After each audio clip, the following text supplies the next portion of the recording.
नमस्कार विद्यार्थियों, मैं सुनीता चौक से फाउंडेशन कोर्स आधार पाठ्यक्रम व्यक्तित्व विकास और चरित्र निर्माण, personality development and character building, तृतीय वर्ष BA, BSc, BCom, BBA, BCA सभी विद्यार्थियों के लिए राष्ट्रीय शिक्षा नीति के नवीन पाठ्यक्रम अनुसार कुछ महत्वपूर्ण ऑब्जेक्टिव क्वेश्चन लेकर आई हूँ।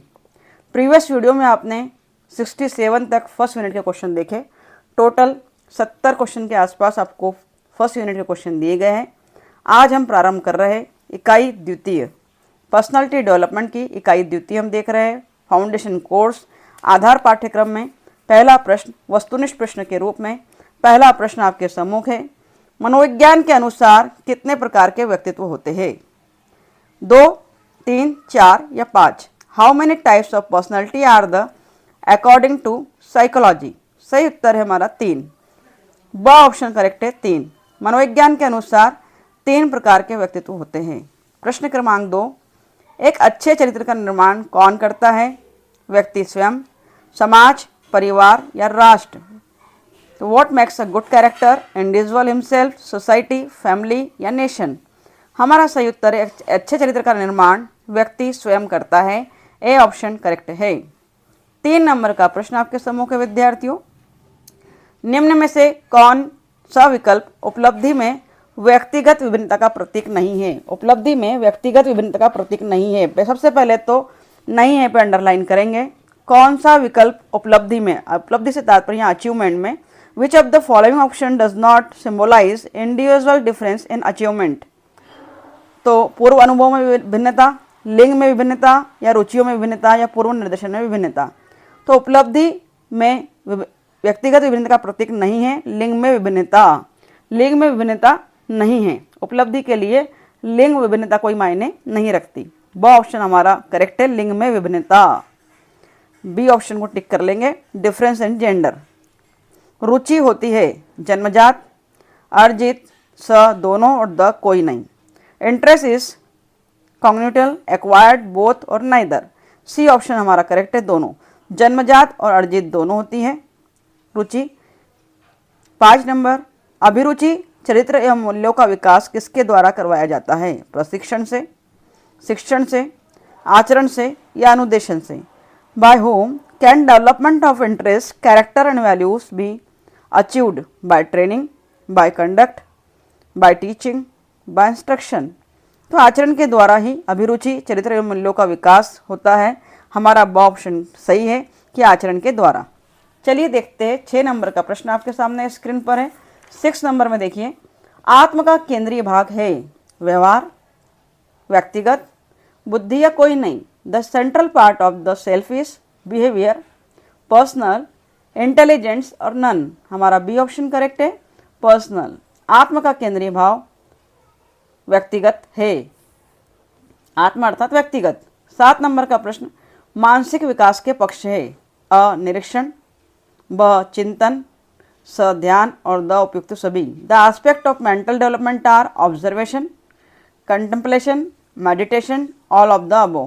तो हमारा सही ऑप्शन है the all of the above. उपयुक्त सभी हमारा सही उत्तर है। मानसिक विकास के पक्ष निरीक्षण भी है, चिंतन भी है और ध्यान भी है। 8 नंबर का प्रश्न, आत्मसम्मान की रक्षा के लिए व्यक्ति खुद को महसूस करता है? अ तनाव में, ब दबाव में, स कुंठा में और द चिंता में? ब ऑप्शन हमारा करेक्ट है कि आत्मसम्मान की रक्षा के लिए व्यक्ति खुद को महसूस करता है दबाव में। उसे चिंता होती है आत्मसम्मान की, इसलिए वह दबाव में रहता है। The protect self respect a person feels tension, pressure, frustration and worry? तो प्रेशर हमारा करेक्ट आंसर है। 9 नंबर का प्रश्न, व्यक्तिगत विकास की अवस्था है? अ व्यक्तिगत अध्ययन, ब अधिगम एवं वृद्धि, स उपचारात्मक अध्ययन और द इनमें से कोई नहीं? The stage of personality development is a case study, learning and growth, therapeutic study and none of this? तो सही उत्तर हमारा है व्यक्तित्व विकास की पर्सनालिटी डेवलपमेंट की जो स्टेज है वो अधिगम एवं वृद्धि। जैसे जैसे पर्सनालिटी डेवलपमेंट होगी वैसे वैसे हमारी लर्निंग और ग्रोथ बढ़ती जाएगी। ब ऑप्शन करेक्ट है। 10 नंबर का ऑब्जेक्टिव, इच्छाओं, कामनाओं और लक्ष्य की भावना प्रायः व्यक्ति को लेकर आती है दबाव की ओर, ब खिन्नता की ओर, स पलायन की ओर और द इनमें से कोई नहीं। The feeling of desire, wishes and goals often takes a person towards pressure, towards sadness, towards migration and none of this. तो हमारा ए ऑप्शन करेक्ट है, दबाव की ओर। टूवर्ड्स प्रेशर, इच्छाएं, कामनाएं और लक्ष्य की भावना हमें प्रेशर की ओर भी कभी कभी ले जाती है जब वो हमें प्राप्त नहीं होते हैं या कहीं ना कहीं उसमें बैरियर्स आते हैं। तो 11 नंबर का प्रश्न स्क्रीन पर है। मानसिक स्वास्थ्य विज्ञान को मानसिक स्वास्थ्य का संरक्षक तथा मानसिक रोगों से बचाव करने वाला किसने बताया? ध्यान देंगे, मानसिक स्वास्थ्य विज्ञान को मानसिक स्वास्थ्य का संरक्षक तथा मानसिक रोगों से बचाव करने वाला किसने बताया? यह परिभाषा दी है हैटफील्ड ने। सो ऑप्शन हमारा करेक्ट है, Hadfield. Who has desire mental health science as the guardian of mental health and protector from mental disease. तो हमारा सही ऑप्शन है हैटफील्ड। 12 नंबर का प्रश्न, पागलपन को तकनीकी रूप से कहा जाता है? पागलपन को तकनीकी रूप से क्या कहा जाता है पूछा गया है विद्यार्थियों। तो हमारा सही उत्तर है मनस्ताप। पागलपन को तकनीकी रूप से technology called mental anguish. C option हमारा करेक्ट है, मनस्ताप। 13 नंबर का प्रश्न, पर्सनालिटी एंड कल्चरल पैटर्न के लेखक है प्लांट। सही ऑप्शन है B, Plant. Personality and cultural pattern के लेखक प्लांट है। 14 नंबर का प्रश्न, विश्व मानसिक स्वास्थ्य संघ की स्थापना हुई थी? When was the world mental health association established? 1930। B option correct है, 1930। 15 नंबर का प्रश्न, मनुष्य में विकास की सबसे तीव्र गति होती है? किशोर अवस्था में होती है, इन एडोलेसेंस एज। बी ऑप्शन हमारा करेक्ट है, मनुष्य में विकास की सबसे तीव्र गति किशोर अवस्था में होती है विद्यार्थियों। इसी के साथ हम देख रहे हैं अगला प्रश्न, व्यक्तित्व के संगठन का स्वरूप है। व्यक्तित्व के संगठन का स्वरूप है मनोवैज्ञानिक और शारीरिक, psychological and physical. B option हमारा करेक्ट है। 17 नंबर का प्रश्न, उसमें देखेंगे बौद्धिक विकास में महत्वपूर्ण सिद्धांत किसे माना गया है? सूच का सिद्धांत, पूर्णाकार का सिद्धांत, समग्रता का सिद्धांत या सभी? तो बौद्धिक विकास में प्रिंसिपल ऑफ अंडरस्टैंडिंग भी इंपॉर्टेंट है, प्रिंसिपल ऑफ कंप्लीटनेस भी है, प्रिंसिपल ऑफ टोटलिटी भी है, इसलिए डी ऑप्शन करेक्ट है, सभी। बौद्धिक विकास में महत्वपूर्ण सिद्धांत सभी है, सूच का भी, पूर्णाकार का भी, समग्रता का सिद्धांत भी है। 18 नंबर का प्रश्न, विकास का पहलू नहीं है? शारीरिक विकास, सामाजिक विकास, चारित्रिक विकास। तो बी ऑप्शन करेक्ट है। बहुत सरल प्रश्न है, क्योंकि राजनीतिक विकास विकास का पहलू नहीं है। जरूरी नहीं कि राजनीतिक विकास आपके जीवन में हो, परंतु शारीरिक विकास, सामाजिक विकास और चारित्रिक विकास होना बहुत जरूरी है, इनके बिना आप अधूरे हैं। 19 नंबर का प्रश्न आपके सामने है, किस अवस्था में संचय, प्रवृत्ति, अनुकरण, सामूहिकता और बहिमुखता जन्म लेती है? उत्तर बाल्यावस्था। हमारा सही उत्तर है लेट चाइल्डहुड। किस अवस्था में संचय, in which stage accumulation tendency, imitation और कलेक्टिविज्म एंड एक्सट्रोवर्जन अराइज? तो सामूहिकता, समूह के गुण की भावना, संचय, कलेक्ट करने की प्रवृत्ति, नकल करने की प्रवृत्ति किस अवस्था में होती है, किस स्टेज में होती है? तो उत्तर बाल्यावस्था, लेट चाइल्डहुड। बी ऑप्शन हमारा करेक्ट है। विकास के संबंध में कौन सा कथन सही है? विकास के संबंध में कौन सा कथन सही है? हमारा सही उत्तर है उपयुक्त सभी। तो उपयुक्त सभी में कौन से है देखिए, यह एक सतत प्रक्रिया है, यह परिवर्तनों का प्रगतिशील क्रम है, यह जन्म पूर्व अवस्था में भी होती है। तो डेवलपमेंट जो होता है वो कंटिन्यूस प्रोसेस है, जो विकास है, डेवलपमेंट है, वो प्रोग्रेसिव सीक्वेंस है, और happiness even in the prenatal stage. सही ऑप्शन है उपयुक्त सभी। 21 नंबर का प्रश्न, शारीरिक विकास की गति कौन सी अवस्था में अत्यधिक कम होती है? बाल्यावस्था में सबसे कम होती है, इन चाइल्डहुड। हमारा सही उत्तर है शारीरिक विकास की गति, in which stage the speed of physical development reduce, बाल्यावस्था में, इन चाइल्डहुड। डी ऑप्शन हमारा करेक्ट है। 22 नंबर का प्रश्न देखिए, भौतिक वस्तु की कार्यप्रणाली को समझना एवं उनका संचालन करना किस प्रकार की बुद्धि का कार्य है? भौतिक वस्तु की कार्यप्रणाली को समझना एवं उनका संचालन करना मूर्त बुद्धि का काम है, टेंजिबल। हमारा सही ऑप्शन है अ, मूर्त बुद्धि। 23 नंबर का प्रश्न, विशिष्ट योग्यताओं की प्रगति कैसी होती है? ब ऑप्शन करेक्ट है अर्जित, अक्वायर्ड। विशिष्ट योग्यता अर्थात nature of special abilities required, acquired करते हैं हम, ऐसे ही नहीं मिल जाती हमको जन्मजात। इनबॉर्न एबिलिटी नहीं, ये एक्वायर्ड एबिलिटी है। ये निम्न में से कौन सा जन्मजात प्रेरक नहीं है? भूख, प्यास और नींद और आदत। तो सही उत्तर हमारा आदत, हैबिट जो है वो जन्म से नहीं मिलती, हमको जन्म के बाद उत्पन्न होती है। तो हमारा सही उत्तर है सी।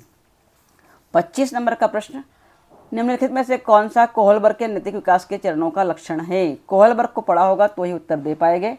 तो उत्तर हमारा है द सभी संस्कृतियों के संबंध चरणों की सार्वभौम श्रृंखला, universal series of stages related to all cultures. D option correct है।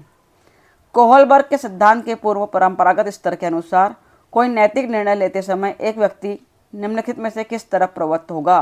उत्तर हमारा है द अंतर्निहित संभावित दंड, इनहेरेंट पोटेंशियल पेनाल्टी। तो ये प्रश्न तभी समझ में आएगा इनका उत्तर जब कोहलबर्ग का सिद्धांत आपने पढ़ा होगा। अगर कोहलबर्ग के नैतिक सिद्धांत को आप पढ़ना चाहते हैं तो कमेंट बॉक्स में कमेंट करिए, आपको डिटेल में कोहलबर्ग क्या है, क्या कहते हैं, साइकोलॉजी से रिलेटेड है, बीएड से रिलेटेड है, ज़रूर पढ़ाऊंगी आपको। कोहलबर्ग के अनुसार सही और गलत के प्रश्न के बारे में निर्णय लेने में चिंतन प्रक्रिया को कहा जाता है मॉरल रीजनिंग कहा जाता है, इसे नैतिक तर्कणा। ऑप्शन हमारा करेक्ट है। किसका कथन है कि लोकतंत्र राष्ट्रीय चरित्र का निर्माण करता है? ऑप्शन करेक्ट है। जे.एस. मिल ने कहा है who said that democracy builds national character, democracy हमारे नेशनल कैरेक्टर को बनाती है। किसने कहा? चरित्र का निर्माण करती है, वो जे.एस. मिल ने कहा। किसका आलोचनात्मक कथन है कि लोकतंत्र भ्रष्ट प्लेटोवाद है? लोकतंत्र भ्रष्ट प्लेटोवाद है, ये वॉल्टर वेल ने कहा है। सब ऑप्शन हमारा करेक्ट है, वॉल्टर वेल। इसी क्रम में अगला प्रश्न है 30 नंबर का, यह सुप्रसिद्ध कथन किस महापुरुष का है? लोकतंत्र जनता का, जनता के लिए, जनता द्वारा शासन है। बहुत इजी प्रश्न है, स्कूल लाइफ में पढ़ा होगा आपने। हमारा सही उत्तर है ब अब्राहम लिंकन। अब्राहम लिंकन हमारा सही उत्तर है। लोकतंत्र जनता का, जनता के लिए, जनता द्वारा शासन है, यह अब्राहम लिंकन ने कहा था। 31 नंबर का प्रश्न, लोकतंत्र वह शासन व्यवस्था है जिसमें प्रत्येक व्यक्ति का एक भाग होता है। किसने कहा? सिले ने कहा। बी ऑप्शन करेक्ट है, सिले। लोकतंत्र का विशिष्ट वर्गीय सिद्धांत का प्रतिपादन करने वाले प्रमुख विचारक है Robert Michels, Mosca Pareto, Burnham C Wright, Mills Cole, बेनहिम, Joseph Schumpeter, Finer. D option correct है, ये सभी थे। 33 नंबर का प्रश्न, किसने विशिष्ट वर्गवादी लोकतंत्र को साम्य अवस्थावादी मॉडल कहा है? सी बी मैकफरसन ने कहा है। हमारा ऑप्शन करेक्ट है, आ को टिक करेंगे। 34 नंबर का क्वेश्चन मैकफरसन के लोकतंत्र के मॉडल में शामिल है। इसमें भी बच्चों आपको मैकफरसन को डिटेल में पढ़ना होगा, लोकतंत्र को डिटेल में पढ़ना होगा। द ऑप्शन हमारा करेक्ट है, उपयुक्त सभी। सीबी मैकफरसन ने अपनी रचना में लोकतंत्र के कितने मॉडल बताए? 4 मॉडल सीबी मैकफरसन ने बताए थे। 4 ब पे टिक कर लेंगे। 36 नंबर का प्रश्न है, लोकतंत्र उस राजनीतिक व्यवस्था का घोतक है। लोकतंत्र उस राजनीतिक व्यवस्था का घोतक है जिसमें से कौन सा एक सही नहीं है? सही नहीं है, नहीं पे पहले अंडरलाइन कर लो फिर समझो आप। तो हमारा सही उत्तर है श्रमजीवी वर्ग की तानाशाही, अधिनायकता, साम्यवादी शासन की पहचान। देख सकते हैं आप, द ऑप्शन करेक्ट है। 37 नंबर का उत्तर प्रश्न, उदारवादी लोकतंत्र का आधारभूत सिद्धांत संप्रभु अपनी सत्ता जनता से प्राप्त करते हैं का प्रतिपादन करने वाला प्रथम था। Who was the first propound the basic principle of liberal democracy that the sovereign derives his power from the people? A option correct है, जॉन लॉक। कौन अभिजनवादी लोकतंत्र का समर्थक नहीं था? रॉल्स नहीं था, रॉल्स। द ऑप्शन हमारा करेक्ट है। 39 नंबर का प्रश्न, निम्न में से किसने प्रत्यक्ष लोकतंत्र का समर्थन किया? द ऑप्शन करेक्ट है, रूसो ने प्रत्यक्ष लोकतंत्र का समर्थन किया।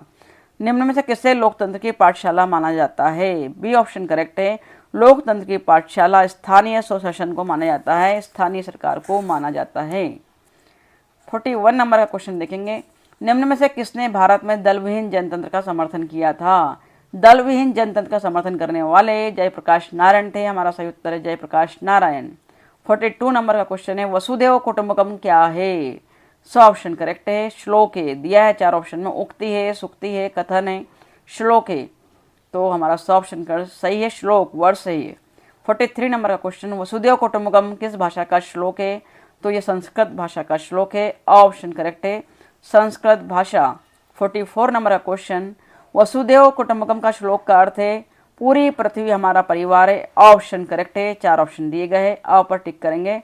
वसुदेव कुटुंबकम का अर्थ है पूरी पृथ्वी हमारा परिवार है। 45 नंबर का क्वेश्चन, वसुदेव कुटुंबकम किस ग्रंथ से लिया गया है? वसुदेव कुटुंबकम पंचतंत्र नामक ग्रंथ से लिया गया है। 46 नंबर का क्वेश्चन, भारत के प्रधानमंत्री 15 अगस्त को ध्वज कहाँ फहराते हैं? भारत के प्रधानमंत्री 15 अगस्त को ध्वज फहराते हैं दिल्ली के लाल किले पर। सी ऑप्शन हमारा करेक्ट है। 47 नंबर क्वेश्चन, स्वराज का शाब्दिक अर्थ है स्वशासन या अपना राज्य, पड़ोसी राज्य, शत्रु राज्य, उपयुक्त सभी। ऑप्शन करेक्ट है। स्वराज का शाब्दिक अर्थ स्वशासन या अपना राज्य है। 48 नंबर क्वेश्चन देखेंगे, स्वराज शब्द का पहला प्रयोग डैश डैश ने किया था। किसने किया था? तो स्वराज शब्द का पहला प्रयोग करने वाले विद्वान दयानंद सरस्वती जी थे। ऑप्शन करेक्ट है, दयानंद सरस्वती। 49 नंबर का प्रश्न देखेंगे, मेरा स्वराज भारत के लिए संसदीय शासन की मांग है जो वयस्क मताधिकार पर आधारित होगा। यह किसका कथन है? पुनः देखेंगे कथन को, मेरा स्वराज भारत के लिए संसदीय शासन की मांग है जो वयस्क मताधिकार पर आधारित होगा। यह कथन किसका है? तो सही ऑप्शन है अ, महात्मा गांधी। अगला प्रश्न है 50 नंबर का, निम्नलिखित में से किसे भारत के स्वतंत्र संग्राम में उनके निस्वार्थ योगदान के लिए श्रद्धांजलि के रूप में राष्ट्रपिता की उपाधि दी गई थी? प्रश्न बहुत सरल है, सभी जानते हैं राष्ट्रपिता महात्मा गांधी को कहा गया है, तो सब ऑप्शन हमारा करेक्ट है, महात्मा गांधी। 51 नंबर का क्वेश्चन, अंग्रेजों ने भारत पर कितने सालों तक राज किया था? सही उत्तर है 200 साल। सब ऑप्शन करेक्ट है, 200 साल। अंग्रेजों ने भारत पर 200 सालों तक राज्य किया था। 52 नंबर का क्वेश्चन है, तिरंगे को भारत के राष्ट्रीय ध्वज के रूप में कब अपनाया गया था? तो तिरंगे को भारत के राष्ट्रीय ध्वज के रूप में 22 जुलाई 1947, 22 जुलाई 1947 को अपनाया गया था। ऑप्शन करेक्ट है।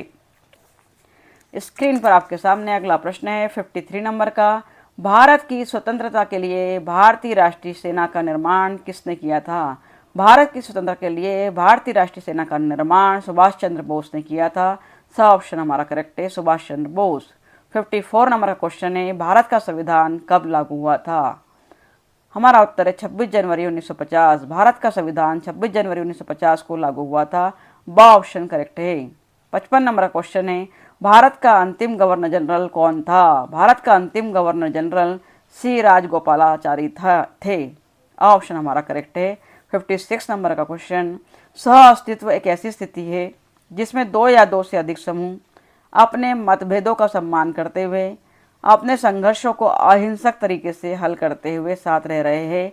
यह कथन किसका है? एज इट इज इस कथन को याद करना है आपको। यह कथन है पूर्णतः सत्य, सॉरी किसका नहीं है, यह कथन है आंशिक सत्य, पूर्णतः सत्य, उपयुक्त सभी। तो ब ऑप्शन हमारा करेक्ट है, पूर्णतः सत्य। सह अस्तित्व की ऐसी स्थिति है जिसमें दो या दो से अधिक समूह अपने मतभेदों का सम्मान करते हुए अपने संघर्षों को अहिंसक तरीके से हल करते हुए साथ रह रहे हैं। यह कथन पूर्णतः सत्य है। बी ऑप्शन करेक्ट है। अंतिम प्रश्न 57 नंबर का आपके सामने है, सह अस्तित्व कितने प्रकार का होता है? तो सह अस्तित्व 2 प्रकार का होता है। ऑप्शन हमारा करेक्ट है। How many types of coexistence are there? तो हमारा सही उत्तर है अ, 2 प्रकार का। तो विद्यार्थियों, इस प्रकार पर्सनालिटी डेवलपमेंट, व्यक्तित्व विकास और चरित्र निर्माण फाउंडेशन कोर्स में द्वितीय इकाई से आज 57 क्वेश्चंस को आपने ऑब्जेक्टिव्स को देखा है।